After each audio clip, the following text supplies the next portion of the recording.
ఇమాన్యుయల్ రెండు తలకాయల పాము అంటున్నాడు కదా బ్రో, ఒక్కొక్కసారి ఒక మాటలు మాట్లాడడాము, దానికి ఏమంటావు మరి? ఇక్కడ ప్రాపర్ గా మీకు ఏం చెప్పాలంటే బ్రో, రెండు తలకాయల పాము అది ఇది కాదు బ్రో.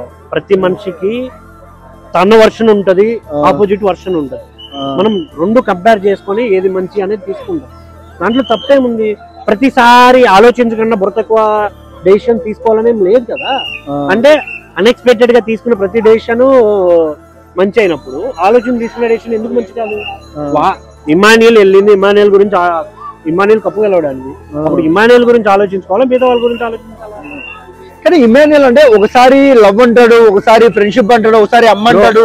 అందరికీ తెలుసు bro, that is a just fun create చేయడానికి మాత్రమే వాళ్ళు చేస్తున్నారు. దాన్ని మనం తప్పుగా రెండు ఫేసెస్ ఉన్నాయా లేవా ఇమాన్యుయల్? బయట కూడా తెలుసు కదా మనకి ఇమాన్యుయల్ వాట్ ఈస్ అని. వాళ్ళేదో ఎవరో ఏదో చెప్పారని చెప్పి